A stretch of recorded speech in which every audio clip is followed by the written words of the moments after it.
Hello, and thank you all for coming to our CMMC Why We Do It, the part one of a series for the summer. I'm going to hand it over to Stuart Itkin of NeoSystems to moderate our webinar. Well, great. Caitlin, thank you. And thank you to everyone who's joining us today to the first in our webinar series entitled CMMC, Why Do We Do It? Today's presentation is sponsored by NeoSystems and by Entrust. At NeoSystems, we're experts who live and breathe compliance, reporting, and regulatory requirements so you don't have to. We provide a range of back office IT and information security managed services and offer organizations an accelerated, affordable, low-risk path to CMMC compliance readiness. Entrust keeps the world moving safely by enabling strong identities, secure payments, and protected data. Entrust offers an unmatched breadth of solutions that are critical to the future of secure enterprises, governments, the people they serve, and the data and transactions associated with them. The world's most trusted organizations trust Entrust. So today's webinar, as I said, is the first in a series that describes the relationship between cyber threats we all face every day, vulnerabilities that commonly exist in organizations and their information systems, and the safeguards that are required in NIST 800-171 for CMMC. The webinar series will help people understand why we're doing CMMC. There's a reason why CMMC requirements exist, and it really starts with understanding the things that threaten the security of government, customer, and proprietary information that exists in our organizations and in our information systems. You know, it's no longer about the risk of being the target of a cyber attack. You know, your business is targeted every day, as is ours. It's about the risk of being the victim of a successful cyber attack. And with cyber attacks growing in frequency and sophistication, you know, they threaten not only the security of your companies and your customers' information, but they also threaten the ability of your business to stay in business. Implementing security measures and protocols that guard against these threats and that eliminate the potential vulnerabilities is critical.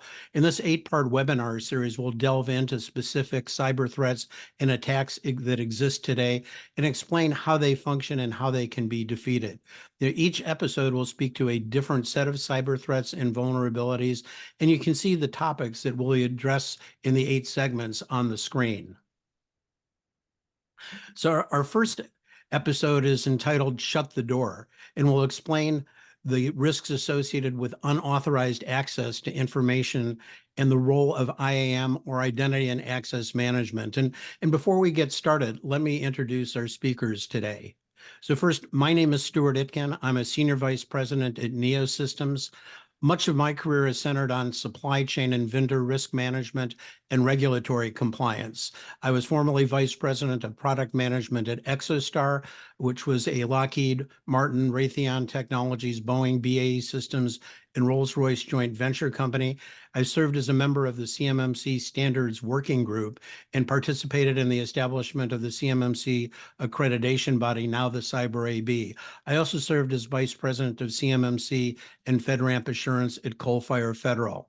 Ed Bassett, Chief Cybersecurity Evangelist, appropriately at NeoSystems, is a subject matter with over 30 years of experience in all aspects of security and privacy program architecture, design, management, and operations.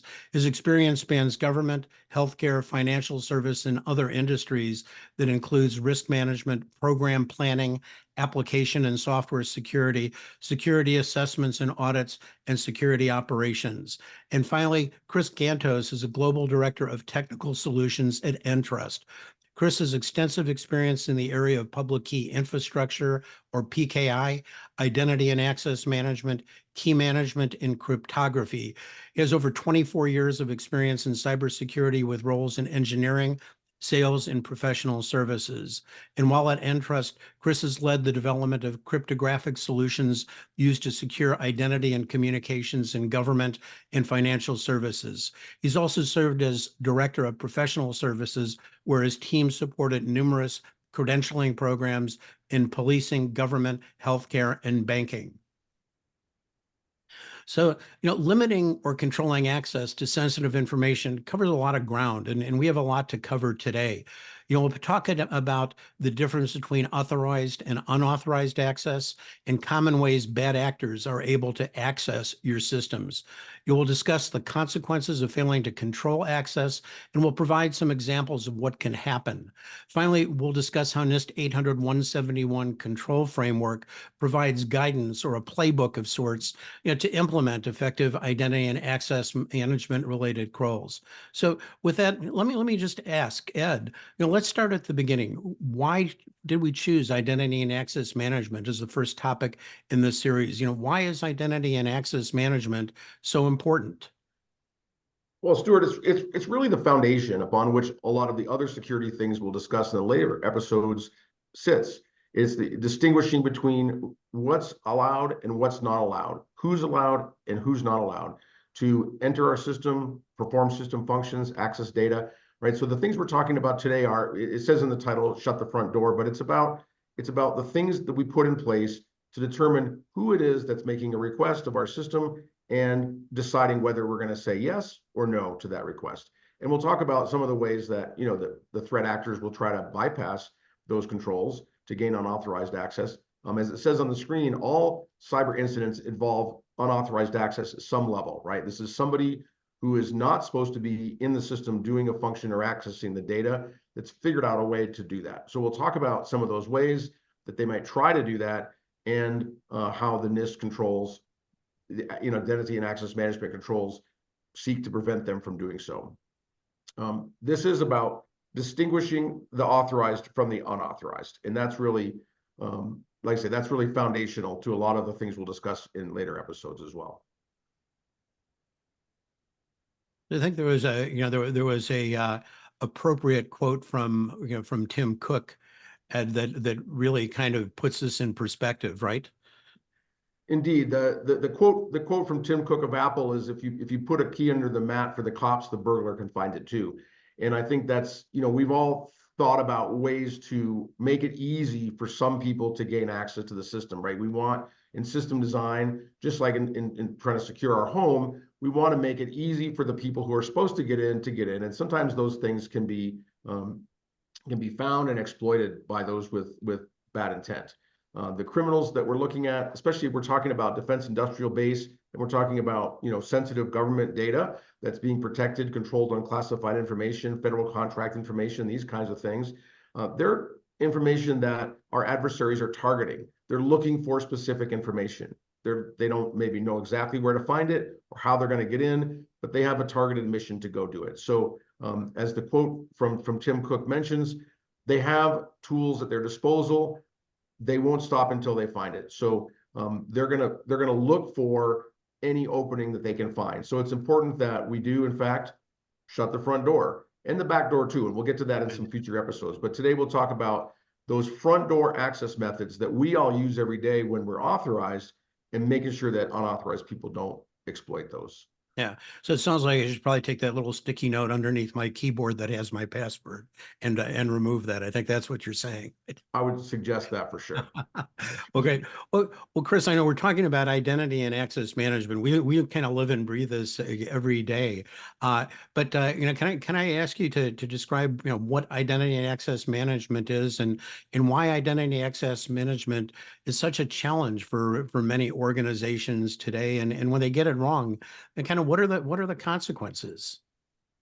Certainly, Stuart. So, and identity access management is a pretty broad topic, and so I could probably spend hours speaking to it and describing really all of the functions of it. But if we want to boil it down to the basic functions, there are really two basic functions to identity access management. There's the identification side, so the piece where you're actually identifying the user or the system. And typically that's in the form of some user credential. We're all familiar with usernames and passwords and other forms of credentials. So being able to prove your identity. And then the second piece is the authorization side. So once you've identified an individual or a system, it's a matter of granting them access to a resource. So are they authorized to access that particular resource? Two common terms we use in the identity and access management space are authorization for the access, and then authentication for the identification. And typically, auth-Z, auth-N, these are the two basic functions that drive IAM. Now IAM, identity access management, over the last, I'd say 5 or 6 years, has really grown dramatically, and the need for identity access management has really evolved. So if you think about the way we access applications, say 10, 15 plus years ago, typically we came in through something known as a VPN. And there was an actual VPN that basically protected access to all of your resources. And you would authenticate to the VPN, and then you would basically be granted access to all of the resources maintained within that VPN. And that was pretty simple. You had a simple, like a single directory of users where all of your user information was maintained that was used to identify which users were coming into the VPN. Well, that's evolved quite a bit over the last 10 or so years, with cloud, with mobile devices, applications becoming available for users through various different means, whether it be delivered through cloud, whether through SaaS. And then the actual devices that you're accessing these applications has proliferated dramatically as well. You're no longer just logging in from your workstation. You're now logging in from maybe your phone or a tablet or some other endpoint. And so all of the applications that you're accessing and all of the devices you're coming from has really thrown a bit of a monkey wrench in terms of how to control accesses into these apps. And so IAM really has evolved because of that particular issue, and it's grown dramatically, and now it's basically at the forefront of controlling access into various resources. So when we look at it, when somebody does it, I guess, poorly, then, I mean, the importance, as you point out, of it's not just access to on-prem systems, if an organization still has on-prem systems, but all of the different cloud services that they have, public cloud, private cloud, SaaS applications. What are some of the consequences for an organization that fails to do this effectively? Yeah, if you fail to do it effectively, if you don't put in the right controls, well, what can go wrong? What can go wrong are bad actors, fraudsters can get into your applications, and once they're in there, they can wreak havoc. So once a bad actor or a fraudster is in your network, for instance, they could potentially, move laterally. They can potentially take on additional identities. They can obviously cause a lot of damage. And so, protecting that access is critical. And identity is really the focal point for these bad actors. Identity is really the number one vector of attack we're seeing that bad actors are taking. And it's really because of things that they can do to compromise identity. The most common way to compromise identity is a technique used as phishing, where you're able to phish credentials from legitimate users. And bad actors are able to do that.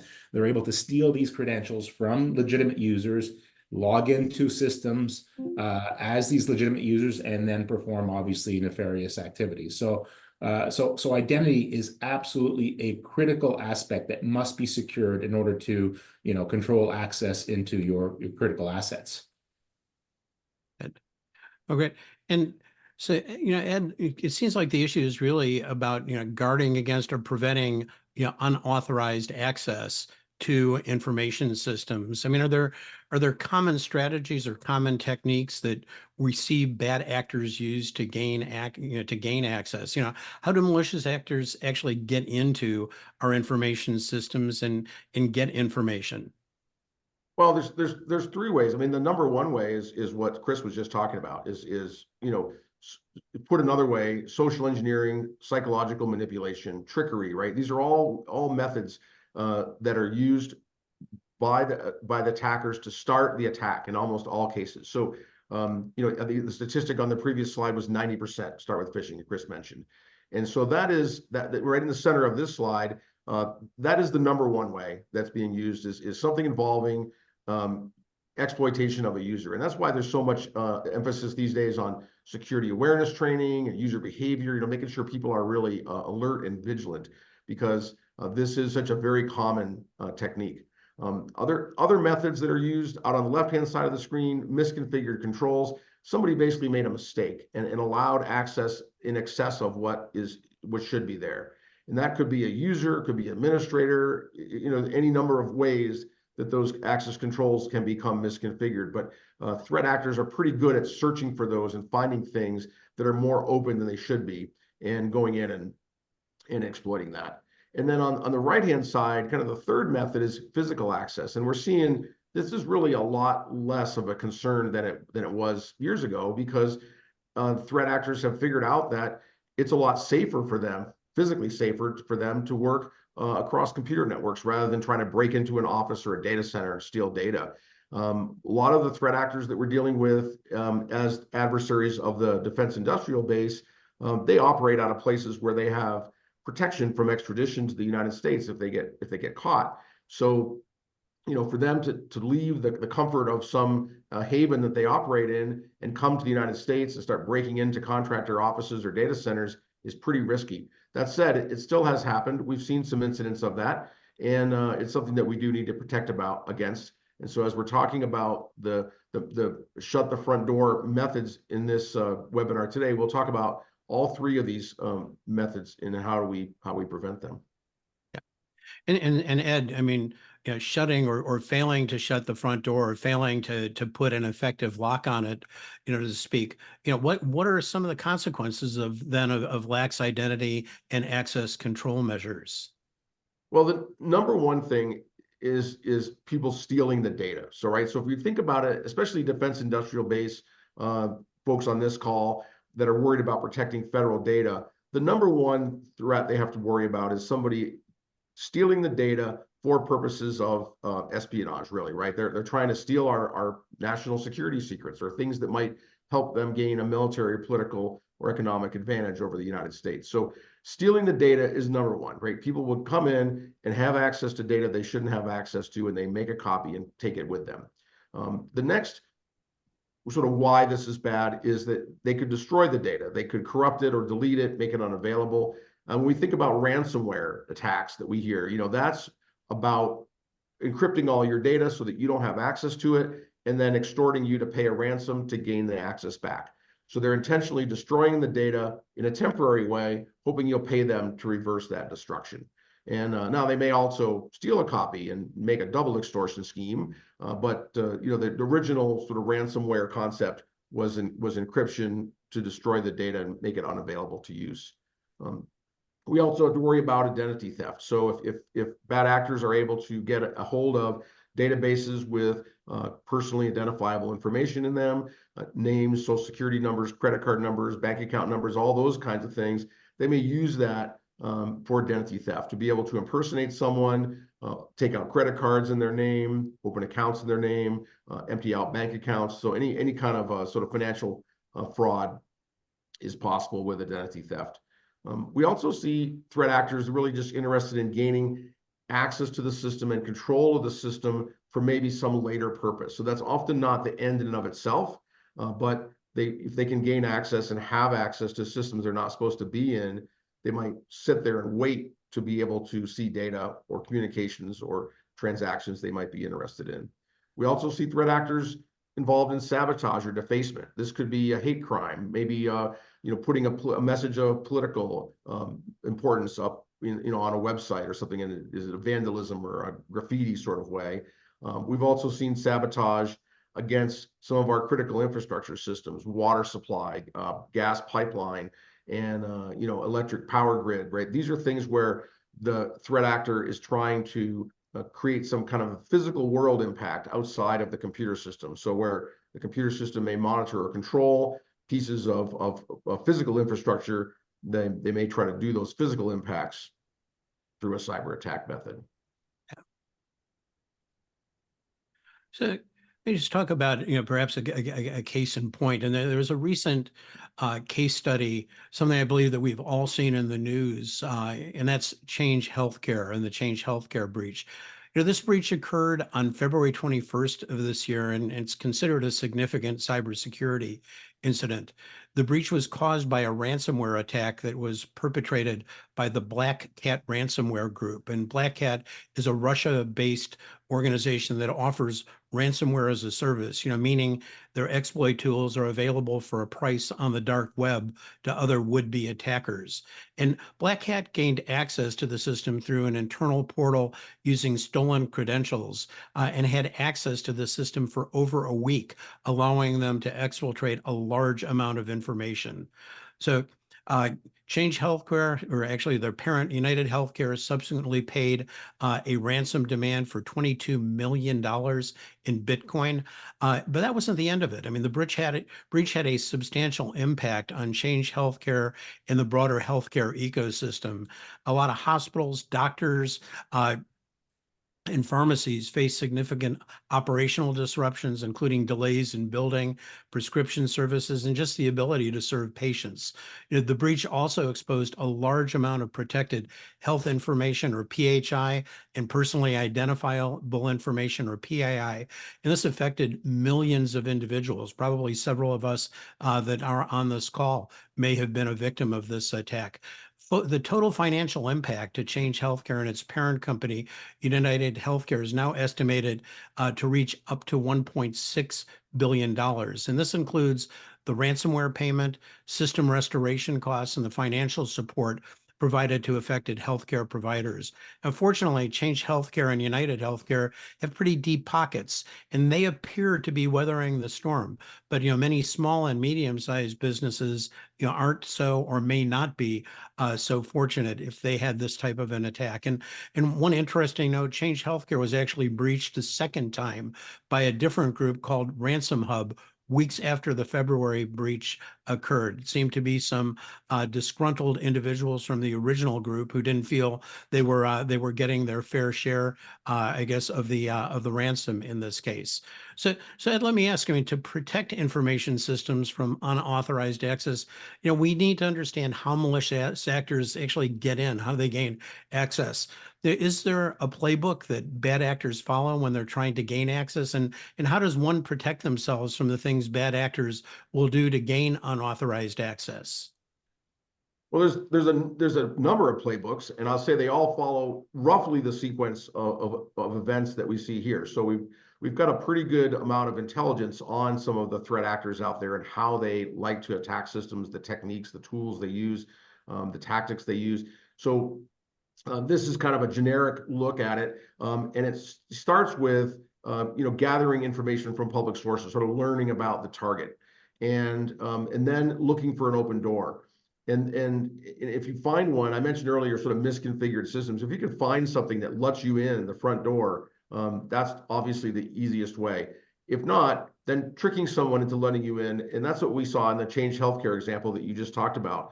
They had some stolen credentials, so they did some form of trickery or human extortion to get some credentials that would let them walk in. So the door wasn't open, but they were able to find a key under the mat and open the door and get in. Once you're in, then you want to be sneaky. You want to avoid detection. Make sure that you're doing things that don't set off alarm bells or get you caught, and make sure you establish a way to get back in later. So in the case of Change Healthcare, for example, the crown jewels was not the original user and their user account. That was just a way in the door. So they had to establish some method of getting back in. And you mentioned in your case study, Stuart, that they had access for over a week. So they had put some method of persistent access in, so that even if that user changed their password or was unavailable, they had some other way back in. And then in the playbook, looking around for things of value. And this is called typically living off the land, right? Looking for things that you can find in the target system and using those to gain advantage, gain benefit, and get access to things that are more valuable. Again, Change Healthcare example you gave was a very good example of this, where they may have not known exactly what they were going to steal when they started this thing, but they found the crown jewel database, and then they had to go figure out how to get access to that. So the last item on the list is escalating privileges, right? That user whose credentials they stole that gave them remote access, probably didn't have access to the entire database of the entire company, right? That's something that's usually reserved for system administrators, very small few number of people. So very likely the attackers had to escalate their privileges until they could gain access to that entire database and exfiltrate a copy. And I think if you look at this, so that I think we've seen all these techniques in that example you just gave. As we talk about in this episode of our series, we're going to talk about the first items on the list. So the open doors, tricking someone into letting you in, and then in later episodes, tune back in because we're going to talk about the last items on the list. Ways we try to detect attackers, ways we prevent their lateral motion moving around in the system, and ways we might prevent them from escalating their privileges. So yeah, tune back in for those episodes where we'll talk about those things as well. and I think, Ed, as you mentioned, just as Change Healthcare, really we saw all of these things in play. I think, we all remember the Target breach, which was very similar in terms of stolen credentials, gaining access, escalating privileges, and ultimately stumbling upon the credit card information, which they ultimately stole from Target. And we know the impact that had on Target. But putting these controls in place kind of puts burden on users, doesn't it? I mean, Chris, if we restrict or look at restricting access, isn't that kind of creating certain type of end user friction? If you have to remember a complex password, if you're using multi-factor authentication, they just seem to be a hassle at a time when business system owners are so focused on trying to create frictionless user experiences. Yeah, Stuart. So, user experience, frictionless, these are really important concepts when it comes to identifying how you want to enable access, how you want to enable the authentication piece. Do you want to have very strong authentication requirements every single time? Do you want to require your users to leverage a very complicated form of authentication every single time they're accessing a resource? Or do you want to, really reduce the amount of friction and enabling some really easy form of authentication, potentially introducing a lot of risk into the access? So finding that or striking that balance between, enough user friction that you're not imposing restrictions where users are basically you're gonna impact user productivity, but enough friction that you're really reducing the likelihood or risk of a bad actor being able to compromise somebody's credentials. So striking that balance is actually quite tricky and not easy to do. And depending on the resources that you're trying to protect, you may want to increase that level of friction. If resources are quite segregated and they're relatively safe, not high valued, maybe the amount of friction you want to introduce into the authentication process is a little lower on the friction / security scale. So kind of striking that balance. Again, it's a tricky thing. It requires time. It requires a lot of feedback from the user community, but it is certainly something that organizations need to work through. Yeah, and aren't there new means of authentication being introduced that are trying to make it less, I guess, take some of that friction out of the equation for the end user? And we hear about passwordless authentication. What are some of the other things that that are just kind of emerging up there that are trying to make authentication easier for the end user? Yeah, absolutely. And so the authentication space in general has evolved quite a bit over the last number of years. Certainly, we're all familiar with leveraging passwords, and passwords, they work, but they are obviously a potential issue for compromise. People tend to use common passwords across applications. People tend to use very simple passwords. And so there has been a real need and push to move away just from passwords. MFA, multi-factor authentication, the something something you have, something you are function are absolutely critical pieces to securing that authentication process. Now, finding the right MFA that again reduces the risk, increases the security, again, is a tricky balance. Now, in terms of the different authenticators that have been we've been as an industry moving towards, we've been really focused on moving towards what we call passwordless. So increasing the level of security without requiring users to actually remember a password. So there are things like FIDO tokens or smart cards, or which are really, really strong authenticators.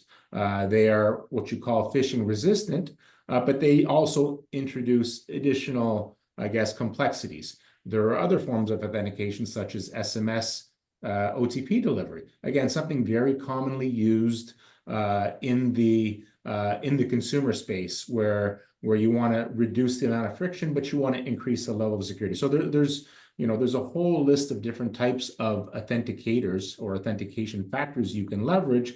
And depending on, again, the amount of friction you want to introduce, the level of security, you kind of go down that scale from low security to high security. Whereas passwordless, phishing resistant authenticators are basically at the top of that security scale. Yeah. And so it seems that, I mean, there's always, some kind of trade-off or expense in adding security. It doesn't come free, but efforts are really being put in place to kind of reduce that expense and to make it easier for users. Yeah, there certainly is. Again, this is a continuum, right? It's not I'm going to drop in a specific form of authentication, and this is what we're going to use, and it's going to be bulletproof. That's not the case. Unfortunately, there is no silver bullet. So whatever you do decide to use, chances are you're going to have to, manage it, potentially augment, change it over time.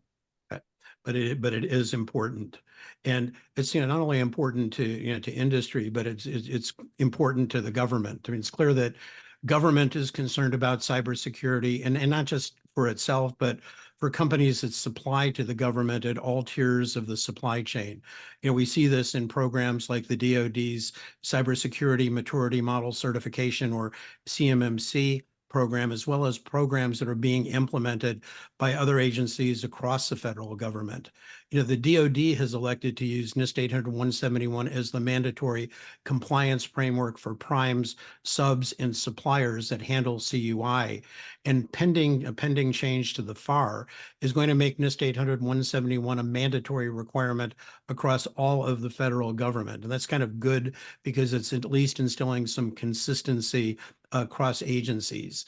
But the things that you've both described, the security measures a company should put in place to effectively authenticate users, to verify they are who they represent themselves to be, to limit access only to users that are authorized, and then allowing them to access only what they are entitled to. I think all those things can be found in the NIST 800-171 control set. And specifically, we can find the necessary security measures for access and identity management in 3.1, or access control, and 3.5, identification and authentication, in 3.10, physical protection, 3.8, media protection, and 3.7, maintenance. And we'll kind of get into these a little bit more. But if you meet the requirements of each of these NIST 800-171 controls families, well, that'll provide pretty good security measures to shut the door to unauthorized users. So Ed, if we start with the access control domain, can you summarize the controls or requirements of the NIST 800-171 access control domain 3.1? Sure. As Chris and I have been talking of sort of identity and access management, the access management piece of that is first in the NIST standard, and we'll get to the identity piece in a moment. But generically, the requirements here are things that restrict access, permissions that restrict access. And the NIST standard requires that we place those at points of system entry, so maybe a login screen or something, where you're gaining access to the system, and points of data access. So where you might browse, read, write, delete some data, you might have a permission check at that point. And we apply those permissions to people and to processes, automated processes that are acting on behalf of people, and to devices. So we want to make sure that, all three of those things we have some ability to control. And that we want to be able to restrict access to data and access to system functions or transactions, the ability to cause the system to do certain activities. based on the identity or the job role of the person making the request. So systems need to be designed to enforce a set of permissions based on some prior access authorization. So at the time, there's a time when a user is created, an identity is created, and some access permissions are granted. Then may change over time, but then those access authorizations are sort of pre-granted and then checked at the time the user makes a request. They request to access the system, they request to do some transaction, they request to see some data, and the system is going to say yes or no based on those access authorizations that are in place.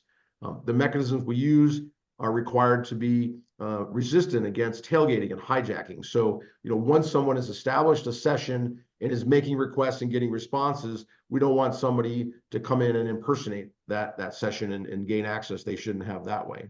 One of the key principles required by the standard is that we assign those privileges based on a least privilege or the minimum necessary for users to do their job. So we only give out the access that people need to get things done. So that's a pretty broad range of things. And as I said at the start of this webinar, these are really sort of foundational things, right? These are the locks on the doors, if you will, that a lot of the other security measures we'll talk about all depend on having established those access controls properly and configured them properly.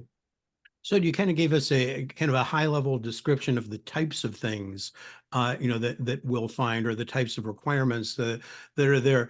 Chris, what are some specific controls or specific security measures an organization could put in place that kind of achieve the things that Ed described or satisfy the requirements? Yeah, absolutely, Stuart. So number one, IAM, Identity Access Management solution will allow you to centrally manage all of that policy, right? It's going to be very difficult for organizations to manage access control at the application level. And so the idea is to kind of bring that under some sort of central policy control in the form of identity and access management stack.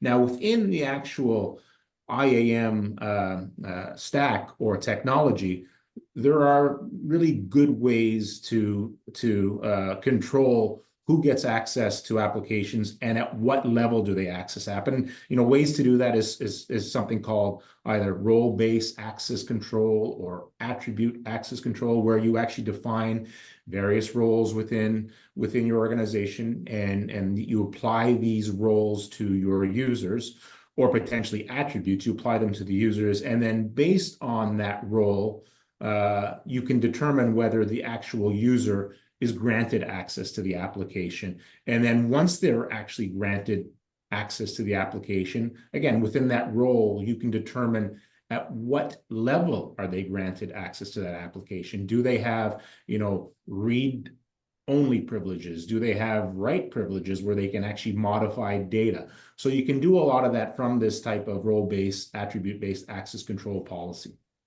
Right. Okay, and access is kind of one piece of the puzzle. The other piece of IAM, or identity and access management, is really identification, and can be found in 3.5, identification and authentication, that particular domain. Ed, what do these controls seek to accomplish? So the identity piece is about understanding who it is that's making a request of the system. So when we are working with a computer system, we work under an identity, a username that we log in with, or credentials that we supply at the time we start the session. And that's how the system knows whether it's going to give us access or not give us access, is based on the identity. So all of the identity and access requirements within the NIST standard are about verifying identity prior to making an access control decision. So in the previous section, we talked about all those permissions that are granted. They're all granted based on a user identity or something acting on behalf of that user. So these we think Chris has talked a lot about some of the various methods that we use today, and as Chris mentioned, the world has spread out quite a bit in terms of what's allowed there. So the NIST standard doesn't specify that you have to use a certain type of identity management. So it gives us quite a bit of latitude. It does require that the techniques we use are resistant to credential theft. They're resistant to spoofing and replay, right? So that people can't watch someone log in, watch their session on the network, and then somehow use that to gain access later. The NIST standard does require that we use multiple factors. So, it's been widely recognized for a long time that a user ID and password, fairly easy to steal from someone. You can trick them into giving it up, maybe guess their password. A lot of people choose terrible passwords. And so there's a requirement in the standard to use multiple factors where you might use either a text to your phone or, a FIDO key. So Chris has mentioned several examples of possible technologies to do the multiple factors. So taking something like your password, augmenting that with something you are, some biometric, or something you have, some token or device. This is something that we all interact with every day when we're thinking about login screens and text message confirmation, email confirmations, all the other things that are done to confirm our identity prior to saying, yeah, we know who you are, we're going to give you access. Right. And I know you shared some examples. And Chris, are there other examples of identification authentication controls? And maybe you can talk a little bit about how Entrust helps organizations implement some of these controls. Yeah, and Ed kind of alluded to this now, and I spoke to it a little earlier on. There is really no one size fits all from an identification perspective for all organizations, right? Depending on where they are potentially in the risk level, do they want to implement something that is relatively easy to use from an identification perspective? Is it good enough just to use a password and maybe to introduce MFA to deliver some form of one-time password through SMS? Do you want to kind of go up the level of authentication and potentially introduce some additional friction, maybe require them to leverage an actual smart card? Are you doing any potential risk analysis at the same time? So is the user coming in from, say, a known IP address or a known workstation? Are they coming in from the local network? So being able to capture a lot of different identity indicators as a part of that authentication process certainly helps reduce a lot of the actual friction as a part of the actual process. So there's a lot of things we can do to kind of validate the actual identity as a part of the initial authentication step. Good. And I mean, identity and access management still leaves some gaps in safeguarding against unauthorized access. Ed, if you can kind of quickly tell us, why is physical protection important? What additional protection is provided in the PE family or 3.10? So I mentioned earlier that, physical attacks are definitely lower on the scale as far as frequency than some of the virtual or remote attacks that we're seeing in today's cybercrime world. But physical access is still important. And the big reason is because if you have actual access to the computing device where the data is stored, you can often bypass a lot of the controls we've talked about so far. So a lot of the logical controls around access control can become obsolete, if you will, or by someone who has physical access and can go directly to the data. So end user devices such as laptops, phones, tablets, typically these are protected by personal control and monitoring. And this doesn't mean 24/7, right? When you shut it down, you close the laptop and put it in your bag.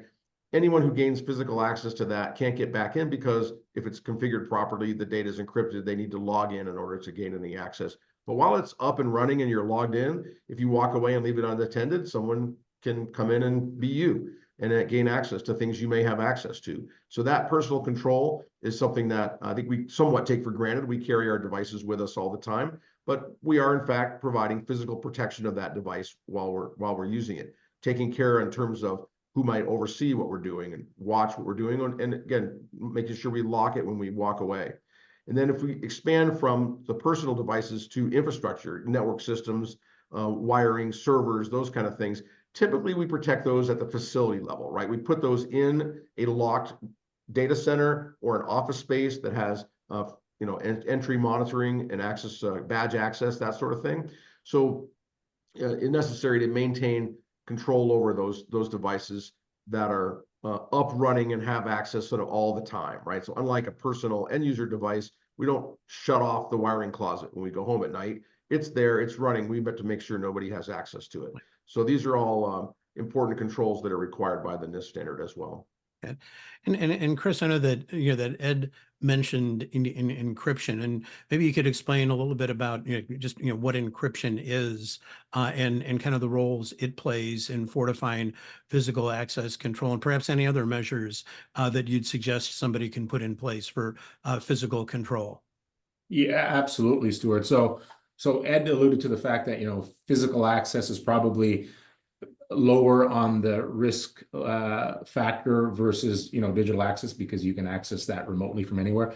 That being said, physical access is something that needs to be addressed, and from an encryption perspective, there certainly is a need to have it as a part of the actual physical access process. So I think we're all familiar with the classic proximity cards where you literally badge in against the door. And, a lot of that technology is based on what they call RFID tech, where the actual communication isn't secured. It's not encrypted. The data is not actually protected. Those types of cards are easily clonable, meaning bad actors can basically replicate those cards and then use those cards to access systems physically. And encryption is a way to actually protect against that. Number one, it's a way to protect against cloning of these cards. So if you're encrypting these cards and you're securing the actual chips on those cards using encryption, it makes it a lot more difficult to clone them. And then the second piece is the actual data that's being transmitted from the card to the reader is encrypted. So a bad actor in the area isn't going to be able to get access to the data because it's actually protected. So encryption is a key part of enabling, a strong, secure form of physical access as well. Okay. And I mean, we talk about physical protection, but it's also about protection of physical media and things like digital storage, hard drives, thumb drives, and so forth. And Ed, maybe if I can get you to quickly speak to the controls within media protection. Sure. If you think about, what is media, it's when you take the data off the computer system that it's on and you put it on some storage device carry with you. And we used to do this a lot with floppy disks and USB flash drives and that sort of thing. It's less common today. Also included in there as media is paper. So if you print something out to take it away and read it separately from the computer system, that's a form of physical media, not digital media. So anytime you're exporting the data onto something that you can remove and carry and handle separately from the system, it needs to be protected. And there's various ways to do that that are allowed by the standard. It's a way for someone to bypass the controls of the system, right? If the system wouldn't give them access, but they can get access to the data on a piece of media just by stealing it, plugging it into their system and reading it, that's a problem. So the requirement in the NIST standard, again, for both digital and paper analog kind of media, is a combination of physical controls and logical controls. Often that does include encryption, and Chris has talked a little bit about that, but if you encrypt the data that's on the media, someone who steals that media might not be able to access the data unless they have the keys, the passphrase that would allow them to decrypt it. The other aspect that comes in from the NIST standard is making sure that media is wiped of previous data before it's reused. So the kinds of things that we use as media, flash drives, removable hard disks, those kind of things, all tend to get reused. They're used often for temporary storage and transmission or transport rather of the data, and then they may go to another user or they may be used for a different purpose. So making sure that the data that was on there before is wiped off before that reuse.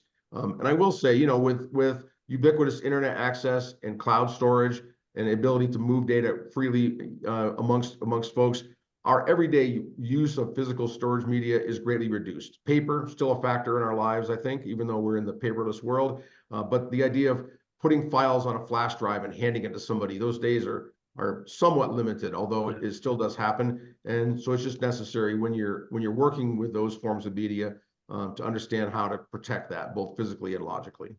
Yeah, makes sense. I mean, Chris, anything that you'd want to to add here, and perhaps just kind of the linkage of identity and encryption?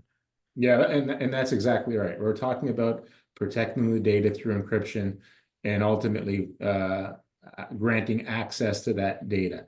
Well, if that data is encrypted, presumably there's an actual key that's being used to decrypt that data. And so if somebody needs to access it, they need to get access to that key. Well, how do you secure access to that key? And that's through some form of identification, right? You're binding that key to some form of identities. And so let's say I have a workstation and it's encrypted. Really, I should be the only one that's able to access that workstation and decrypt the data. And so I need to somehow be able to authenticate through potentially an identity and access management platform to the actual workstation, unlock the actual key to decrypt the data. So there certainly is a very tight linkage between identification, accessing the key, and then ultimately decrypting protected data. Well, Stuart, you made a joke about putting the Post-it note on the back of your computer, right? So if you have the best encryption and then you post the passphrase where someone can just steal it and type it in, obviously that obviates that. As the Tim Cook quote said, if the key's under the doormat, they're probably going to find it.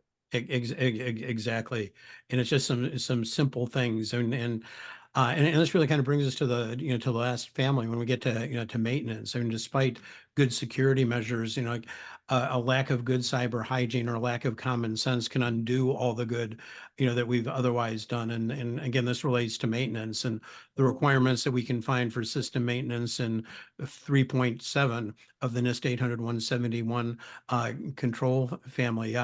Chris, Ed, comments on with respect to maintenance?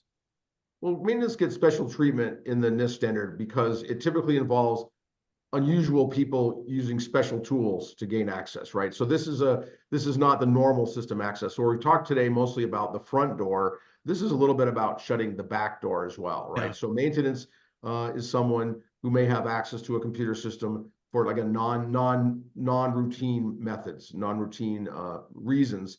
And they're coming in there with some diagnostic tools, troubleshooting tools. And so the NIST standard imposes some restrictions on supervision and monitoring of both the people and the tools they're using to make sure that they don't sneak off with a copy of the data and that sort of thing when they're doing those maintenance activities. So a little bit of a sidebar to some of the mainstream conversation we've had today, but does kind of complete the picture of ways that someone could come in through the door and gain access to the system. And Chris, something to add there? Yeah, and further to that, right? You're talking about in many cases these temporary accounts that are being established for these, these users coming in to potentially perform some maintenance activity, and it's really critical to have some sort of centralized view of those temporary accounts because, presumably once that employee or once that user is done, you want that account wiped. And unless there's a central management of those accounts, it becomes really hard. And you get these, these accounts that are basically hanging around out there that could potentially, be used to, again, by bad actors to penetrate systems. So having access or having control over these temporary accounts is absolutely critical. And the way to do that, obviously, through some form of centralization. Yeah. Well, good.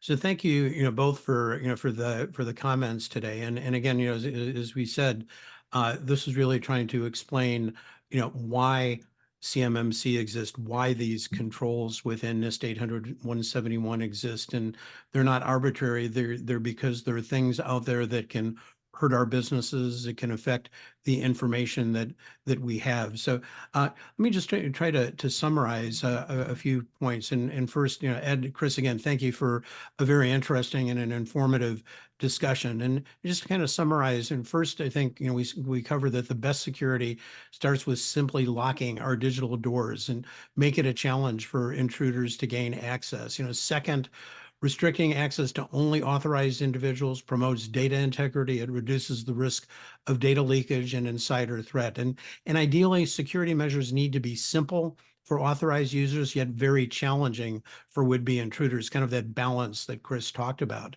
The third, failing to implement effective controls can be very costly. Identity and access related incidents can cost companies tens to hundreds of millions of dollars. And according to Cybercrime Magazine, over 60% of small companies close within 6 months of being hacked. Certainly we know that smaller companies may not have just the deep pockets to be able to weather some of those storms. And finally, as we've tried to show, if you're looking for guidance, NIST 800-171 provides kind of a great playbook to implement effective identity and access management related controls. So today, we face a large and growing set of attack vectors. And as Chris pointed out, the attack surface for bad actors continues to become increasingly broad as we rely more on cloud services, on mobile devices, and on remote workers. And this requires an equally broad approach to information security. Access control is just kind of one piece of the puzzle. And so we ask you to kind of tune in for future episodes of CMMC, Why Do We Do It? A look at real world cyber threats and how NIST 800-171 controls protect you so that you can piece together kind of the rest of this puzzle. Our next episode is entitled Loose Lips Sink Ships, in which we'll talk about the role of user behavior in cyber attacks. And in that episode, we'll be joined by Microsoft's Richard Wakeman and Michael Lord. So let me also mention that all attendees will receive an email providing a link to the webinar replay and to the slide deck. And I think we may have time for 1 or 2 questions. So with that, let me turn this back to Caitlin. Thanks, Stuart. As he mentioned, we've had a couple questions come in. Ed, I believe the first one is most related to you. For ransomware protection, I've heard that backups are the best protection. Why haven't you mentioned them today?